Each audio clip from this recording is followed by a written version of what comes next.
nice to have a conversation with you, Bonnie. Thank you, Escale. Can you tell us about yourself and your research and how you first came to Ethiopia, and then take it in part and talk about how you came to focus on the Oromo in depth? Sure, I'm asked that question quite often. Why is some white Ferengi interested in the Oromo in the first place? Because there'd been a pretty good effort to keep white Ferengis in Ethiopia speaking Amharic and towing the line pretty much. And there had been anthropologists there working, but not too many, and not in the area where I went. I'm a preacher's kid. I grew up in the Northwest and all around as a peripatetic as a preacher, takes his family everywhere. My father graduated from Bible college with missionaries who went as a result of the call that Haile Selassie issued in the 60s to come and help us in Ethiopia, convert the heathens. We'll help you get out into the periphery. The group was called the Christian Missionary Fellowship, and as they came back to raise money in the United States, my father invited them, and I was a high school kid sitting at the dinner table, asking questions. Where are you going? What do you know about the people that you're converting to a kind of evangelical Christianity? And they said, well, they're the Gallas. And I said, so you speak their language? No, we have to speak Amharic as a condition of our visa and our entry into the country. So how do you communicate with the basic issues of the heart? We think that Amharic is adequate. We have some translators. What do you know about the people? We don't know much. If you want to do something in the future that's useful to us, you might study the people there. I was critical because I thought this was an inadequate basis for converting people to a new religion, even as a high school person. And as I went to college, I actually decided that anthropology was something that I might be interested to do, the study of culture, because this kind of information was interesting and troubling to me. I went to college in Pennsylvania at Bryn Mawr College. I became very much interested in politics. I was, at that time, became president of our self-government association at the time that we shut down the college in opposition to Nixon's invasion of Cambodia. We were critical of the United States reaching out in the way that it was reaching. But in the background, I was really interested in going to Africa. And I did. I got a prize that allowed me, when I graduated in anthropology, to travel wherever I wanted to go for a year. It was called the Freitas African Fellowship. So I used it to make a trip to see whether I would be suited to do anthropology. I traveled to, I arranged to be at Makerere University to register for a master's degree. I made arrangements to visit these missionaries in the Wallaga, it was not true Western Wallaga, but it was technically Wallaga regions, the district, in Horoguduru area. The Christian Missionary Fellowship had 3 little mission stations that they had set up there. And the implantation of those mission stations became very interesting to me in my subsequent work, how they got there, what their assumptions were, the impact they had in the area. So I was there to study that and to look and find out why there was so little information about these Gallas in the literature. I did read what was available then. When I was in college, Donald Levine's book Wax and Gold had just come out. It was brand new, fresh off the press. I had interviewed Oromo students. There were very few in the United States at that time. I had gone to Penn to interview them. I had called some people from New York. The Ethiopian student movement was in full, it was flourishing. People were coming into the movement, and so some of them said, oh, there's this American woman who's interested in the Oromos. It's early 70s. It was early 70s. It was 71. And there was one Muslim named Ibrahim who said to me, I am the only Muslim that will probably talk to you. I'm glad you're going there, but I want you to know that more than half of the Oromos in Ethiopia are Muslims. I thought, that can't be true. It's everywhere it says this is a Christian country and the evangelicals are converting people from animism and Satan worship and, primitive backward religions into the light. The Holy Spirit is at work in that area. They had gone in with a very strange set of assumptions. And I did an honors thesis on education in Ethiopia. So I was ready to that extent. I had read the literature. But my project was to go for 1 year, study the implantation of the church. As my project developed, it was, what is the impact of the Christian church in Western Ethiopia among the Oromos, Gallas, as the missionaries called them? And that many of them had come from a group in Southern California called, at the Fuller Theological Seminary, called the School of Missiology, School of World Mission, and the study of missiology. Can you indigenize the church in Africa? If so, how? So that interested me. So my original reason to go there is to see study the culture, learn the language, and write a short-term response to this issue of indigenizing the church, understanding the basic social organization of the Oromo. And I set out with that as a general thesis, a general project. I did go to Makerere University in Uganda to register this master's thesis with Peter Rigby, who was my supervisor, and Aidan Southold, who was there. And Idi Amin was, at the time I was there, invested as the chancellor of Makerere University. So I arrived in Ethiopia, in Addis Ababa, in 1971, September, having been to Uganda. I was introduced to several missionary contacts, and I also had some connections with people who had been recommended to me by the Oromos in Pennsylvania, where I was in college. Machatulama had just been banned a couple or 3 years before. And the people who were the most interested in what I was planning to do had been part of that movement. That's why in one talk I gave last year, I said I could be considered to be a child of Machatulama because of the encouragement and the interest that people who saw what I was doing showed for my work. I went out as an anthropology master's student. I hired a man to travel with me who had been at the lab school in Addis Ababa. And he was from Dembidolo area. His name is Gudeta Nagari. He was very influential and important to my work. And he taught me to speak Oromo in various ways. And at that time, I did learn and I could speak. I have lost it, but I could speak at that time after a few months of work.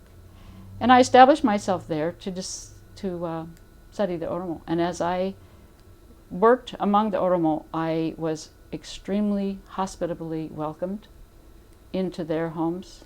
They understood that it was important that somebody coming would look at their customs, try to speak their language. They were confused by why I was there, and that's part of my story. Okay. Shall I tell that? Well, so it's happenstance. It's not like you considered Ethiopia a study and then focused on Oromo, but as a missionary kid, you happened to be there, but then you kind of fell in love with. I went there to study the Oromo. I knew that it was an issue because of the missionary. Okay. Because of the missionary contact. I was I had a project, which a master's project, Yeah. to study the Oromo. Right, but the connection is established because of the missionary. The connection was established because of the missionary Okay. work. You said that you wanted to study the culture, just as any anthropologist would do, especially focusing on the indigenization of the church and whether a church could be implanted among the Oromo. That was the theoretical question, yes. But some of your first publications were not quite about the culture or the church or the social organization of the Oromo. It was on famine. My very first publication was Oromo Marriage in Western Yes, Walega, yes. which was in the Journal for Ethiopian Studies. Right. But the ones that, at least I got to know it, right? That's true in the Journal of Ethiopian Studies, but the ones that are widely distributed and your name came to be known is the on famine, the politics of famine that came out in 1986, I think, and the spoils of famine that came a couple of years later.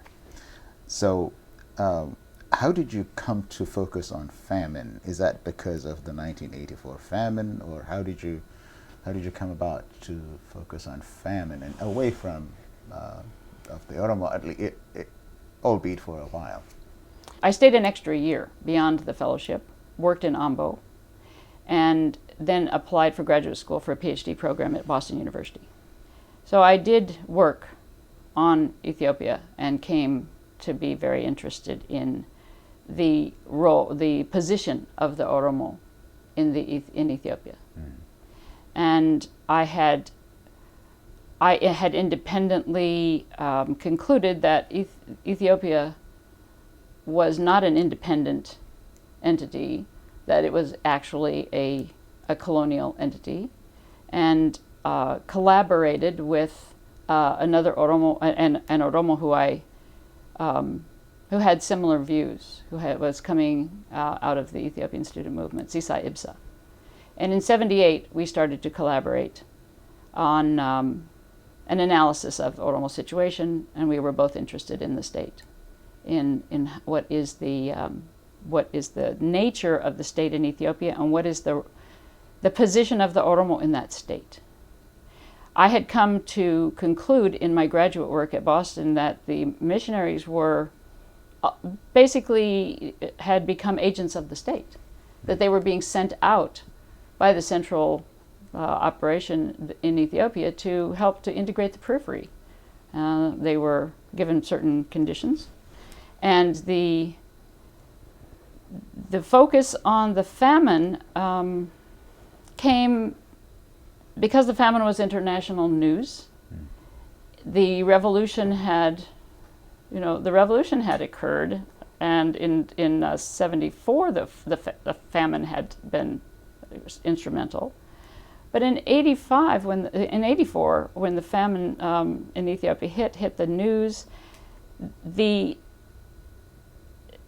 understanding was being extended to this, what we consider to be a false representation of Ethiopia, and also the role that the international community was playing in strengthening the hand of the state in determining who would benefit from famine, from the food, from the assistance, and ultimately using the famine as an excuse for resettling Northerners into the South.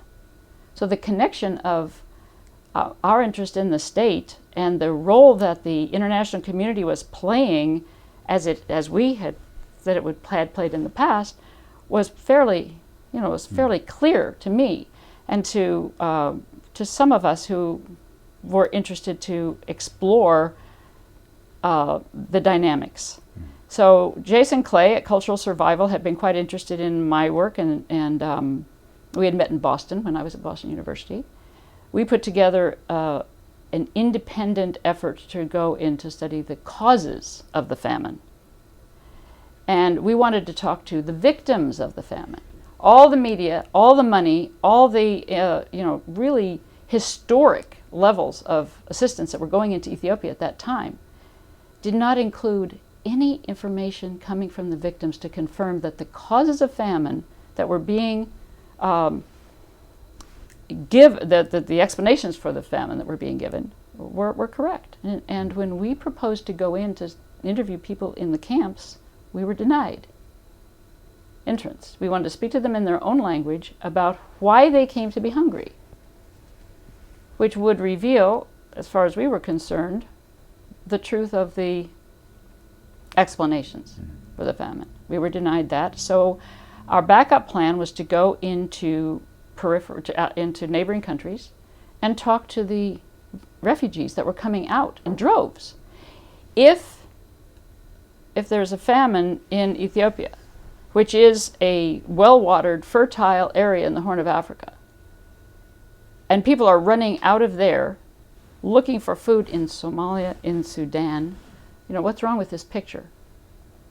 So we went in to Sudan, Jason Clay, Peter Nigley, Swiss journalist, and myself, and interviewed refugees coming out. And we told a very different story about the famine. And the story confirmed that their experience there was that the famine was a policy-driven phenomenon and not an ecological disaster. So that's the politics of famine. And the politics of famine in Ethiopia. Politics of the Ethiopian famine. And it's all about about policy deficiencies or misguided policies, or using the famine situation to advance political agenda. And that connection was made clear in those two books. So we had numerous interviews. We actually did a very systematic study of all the refugees sitting on the border of Sudan and Ethiopia. Some were Tigray, who had been forcibly taken by the Derg and transported in Antonov jets down to the fertile areas of Ilababur and Walaga. Some were people from Addis Ababa, who had come from Wallo in desperation, were rounded up and taken by trucks by force. And others were people upon whom these had been settled, who were who had run out from force of their land being taken over in order to settle the new people. And we had to sort out what was happening inside from the refugee testimony. So it was a way of getting hard data to confirm that this policy hypothesis that we had was actually being played out. Hawaasa Oromoo magaalaa Haawustanii fi naannawaa ishee jiraattan maraaf miidiyaa walabaa hirmaannaa uummata isaatiin hundeeffamee yeroo gabaabaa keessatti fudhatama olaanaa argate Oromiyaa Miidiyaa Neetwoork daran akka jabaatee babal'atuuf deeggarsa gochaa jirtaniif galata guddaa qabdu jechaa ammas haaluma wal fakkaatuun sagantaan tumsa Oromiyaa Miidiyaa Neetwoork fulbaana 5 bara 2015 magaalaa Haawustanitti galgala keessaa sa'a 6 eegalee hanga halkan walakkaatti qophaa'eera. Teessoon Venue Clarion Hotel used to be Ramada Hotel, 6885 Southwest FWY, Houston TX 77074. Odeeffannoo dabalataaf lakkoofsa bilbilaa 832-858-411.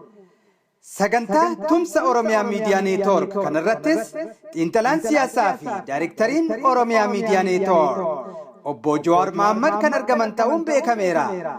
Sagantaaleen adda addaas qophaa'aniiru. Maarree kottaati akkuma yeroo kamuu miidiyaa walabaa keessan Oromiyaa Miidiyaa Neetwoorkiin tumsaa.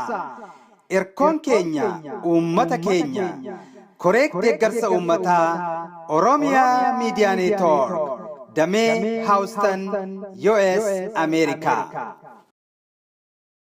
It's interesting that you go into Ethiopia to see if indigenization of the church is possible, and you find out that the missionaries had become instrument of colonization and expansion of the state. And you look into famine and you still find that the politics of famine is not really a natural causation, but usually policy results. And That is it became an instrument of the state establishing control over the periphery even tighter. All right. So so is that what you meant by the spoils of famine?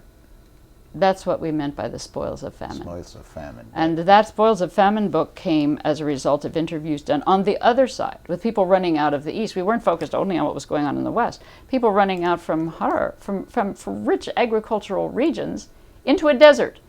How do you explain that? The explanations were not there in the media. People were sacrificing. Live aid was all over the television.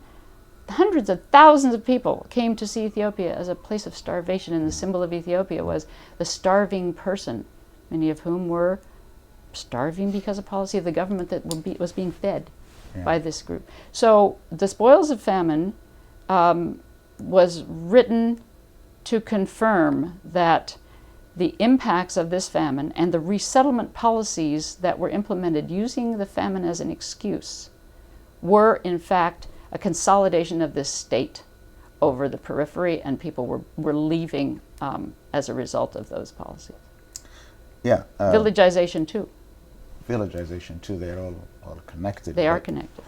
And they're connected. They converge on this issues of politics and policy in the state. That's really what you're identifying. You know, today people know that the government of Ethiopia uses famine as a weapon or food aid as a weapon. And in fact, by that time... They still do, is what I would say. Correct. The government of Ethiopia. And at that time, in fact, it was a Derg government, which was a military, socialist-oriented government. But it was the Western powers that were actually assisting this government advance its own policy objectives of resettlement and moving people from some areas and integrating them somewhere else.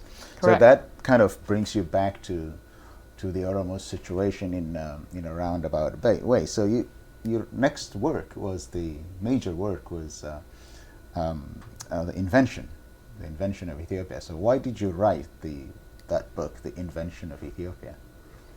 Well, this is the book.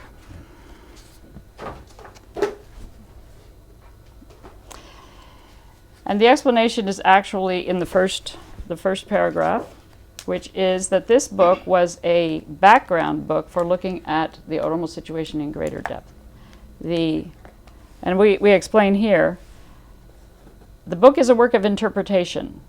Its central ideas were developed for an introduction to a book we began to write on the issue of self-determination of the Oromo, to be titled Exploring the Bases for Self-Determination.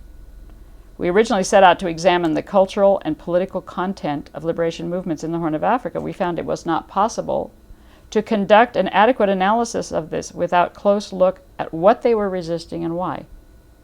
So we found it necessary to characterize the nature of the Ethiopian state that is in conflict with these national movements. So it was these ideas, even though this book is 300, almost 400 pages long, were background context for looking at the Oromo and other national efforts to respond to, integrate with, or resist the state. And it came out right at the cusp of the TPLF victory in 91 that brought this particular regime to power. Now, we anticipated in this book that this would happen. And we said there are several forces fighting the current regime, including reforming forces and revolutionary forces. And it was the TPLF officials who were MLLT at that time who responded to this book in writing, objecting that we had characterized them as reformists and saying that they were in fact revolutionary. But we had argued that they didn't have a social formation that allowed them to function as a revolutionary force unless they completely reorganized the way that they were moving forward. So some people were reading this book very carefully, and it was, we pointed to the rationale for the resistance and we recharacterized the Ethiopian state as it had been perceived in the international, not just academic circles, but international circles in general. Ethiopia is held up as a symbol of independent Africans against, resisting European onslaught. When in fact they were very, very important collaborators in building of empire. I remember when the book came out, and I remember that it elicited quite negative reaction from establishment scholars. The reviews show that. I think what elicited that reaction is the word that you used in the title, the invention of Ethiopia. From Yes. political processes, we know that states actually emerge, states evolve. They emerge out of a process of conquest or military operation, or political processes give rise to states. People don't sit down and invent states. But you use that word, I'm sure, advisedly and purposefully. So what did you mean by that the Ethiopian state was an invented state? We meant that this was an import in large part. Now we say that the partnership between the Europeans who had an interest in a sort of stability in Northeast Africa at that time, when the British and French colonial plans in Africa clashed right there. Cape to Cairo Railway, east to west control with an outlet to Djibouti. Right there was not a solution. And the solution was to work with local leaders, indirectly, importing weapons. This is a summary, but when you hold a microscope to it, it holds up. There was a collaboration between Abyssinia and Europe to control this region that was unaccounted for and uncontrolled, up to the border of Sudan, up to the border of Kenya, and to Somalia, incorporating some of Somalia into it. This had not been focused on in a systematic way. Historians had gone through this material looking to prove something else. We say it's a work of interpretation because we had to take existing data and look at what the implications were, which is that, and the argument, even if you look at this cover, the idea is that behind this crown are the French, the British, the Italians, the Americans, the Soviets, and if we updated it, we'd put an American flag there at the bottom again. Because this state would not exist, it would not have its power to control the majority people in the country if it did not have the assistance of Europeans and the wider, other powers to strengthen its hand. And that is the message of the title. I'm not saying that there was a European and an Abyssinian at every department in the state. The design came through advice, but there was a European sitting behind every Ethiopian there, and there were plum jobs handed out, and the investigation of how this state took shape, whose ideas were implemented, was something that had not been examined in that way. So the key to this instrument for controlling this region was that collaboration that had been ignored. And the artificiality of that, which is something that's held in common in other colonial states across Africa, is also true in Ethiopia, that there was a transfer of power from Europeans to Africans during the decolonization, but the state wasn't restructured. And the main mechanism of control for many years was coup d'etat, take over the apparatus, because it didn't emerge. We can't really reform it. It didn't emerge from the local culture, social organization. It wasn't a natural product. And it was fast-forwarded in the case of Ethiopia, because the conquest was made possible, and then there was the problem, how do you incorporate all these people who overwhelm you in population and in resource? How do you control them? And so we look at the we put the Neftenya, the state agents, in relation to the farmers and workers at the center of the analysis and look at the role they played in the expansion and the establishment of this state. Yeah, and that's captured in the subtitle, The Making of a Dependent Colonial State in Northeast Africa.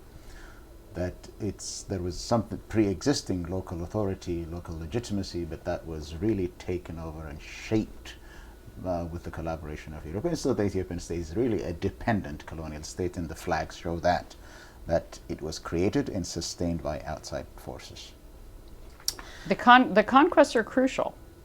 The conquests were made possible through the armaments, and the control was made possible through the establishment of the apparatus. Okay, and yeah, and before that, there should not be an assumption that before that there was a legitimate control over the Oromo regions by the center.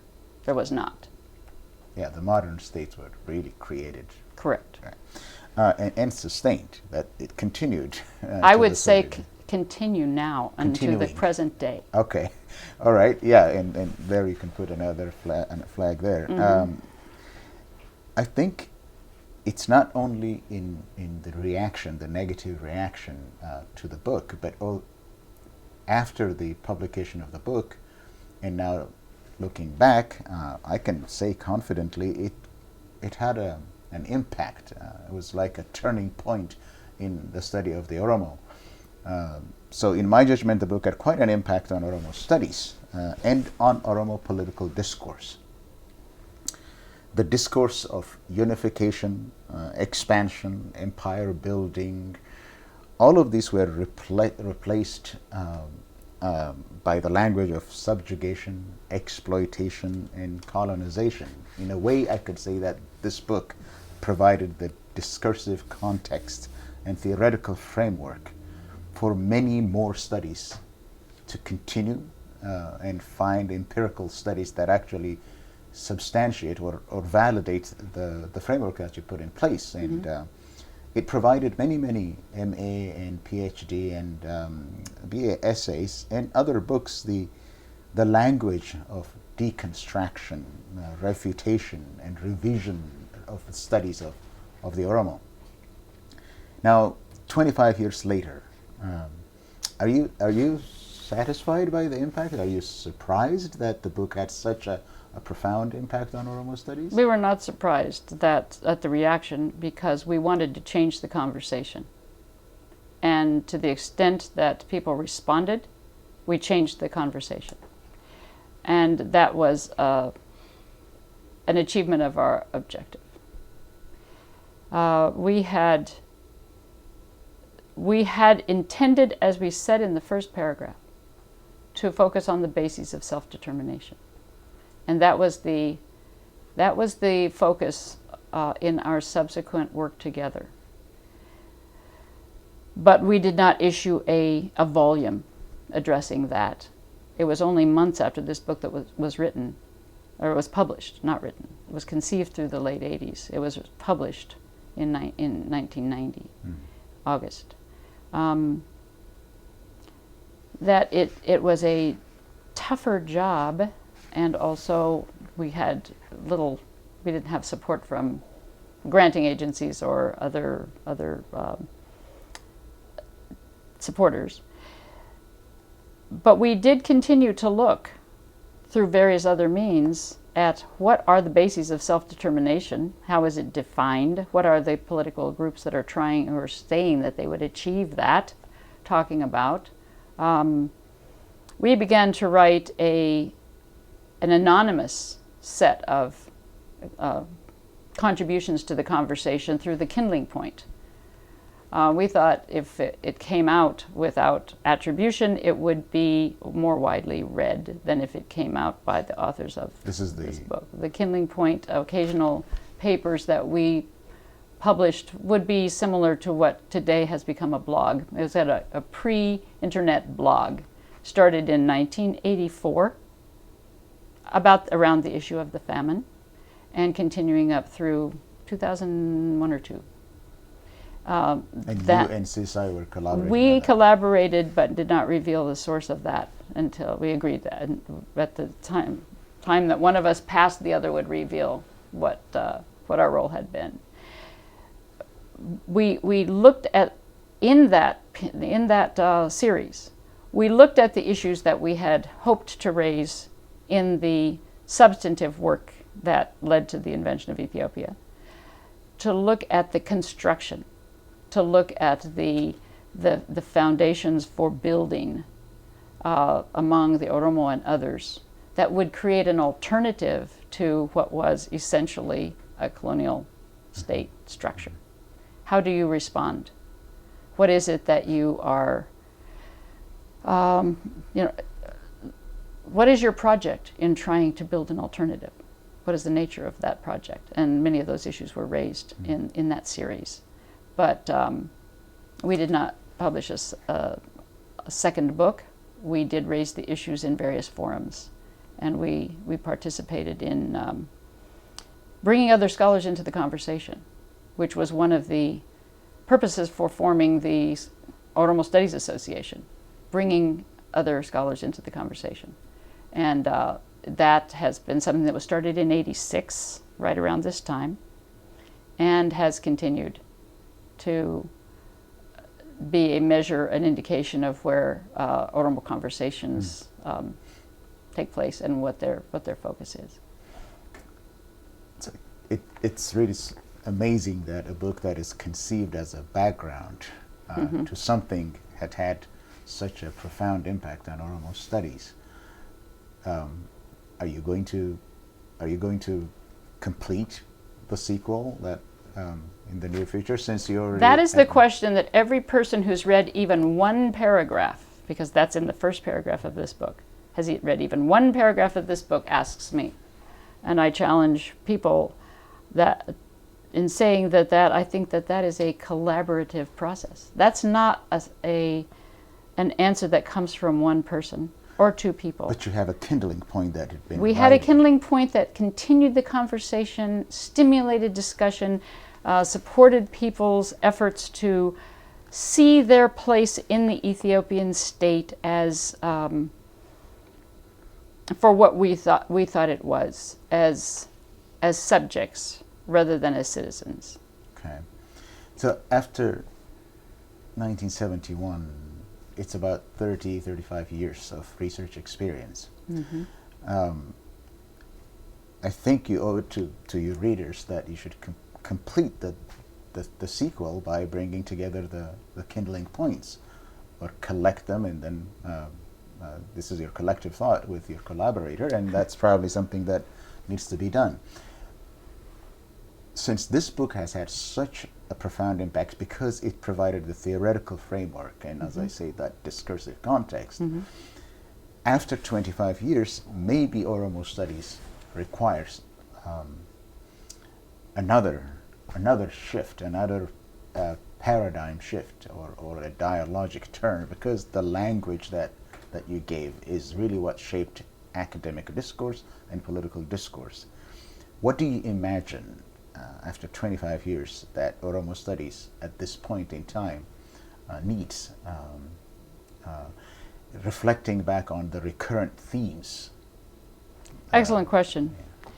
It's the question that I started. It was my part of this project. I'm an anthropologist. Sisa Ibsa was a political scientist. But this is a total collaboration of both, and with the idea that we go forward. My focus, I guess it was originally stated in 1991, at the time the new government came in. My challenge to the Oromos at our Oromo Studies Association conference that year was to look at building Akagadati. Akagadati.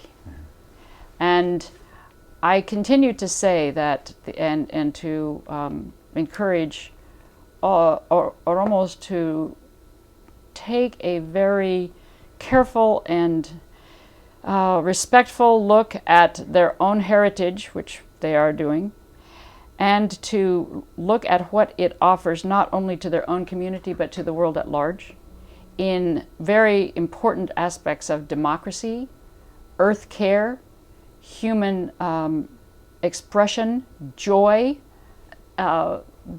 beauty. There is a foundation for building that is deep, it's ancient, it's culturally relevant in many ecological regions. It is a tremendous foundation for building, and I look forward to collaborating with younger scholars. You're a younger scholar, and taking us and getting allies in the project, the national project of constructing something that is founded in Oromuma, in the fundamental principles that gave rise to a social organization that was egalitarian in a way that was not simplistic, and that is highly sophisticated and worth national and international attention. We can shake hands on that one. Okay. And well, thank you for your contribution. Very good. and Thank you for we'll your continue. questions. Okay. And Akka Gadat is an important thing. I think that's the foundation of Oromo, Yeah. Oromuma, and Oromo civilization. I think we owe it to the Oromo people to collaborate and complete what was started with this I work. welcome internationals, and internationals have come to love the Oromo culture as much as the Oromos in many cases. Thank you, Kabane.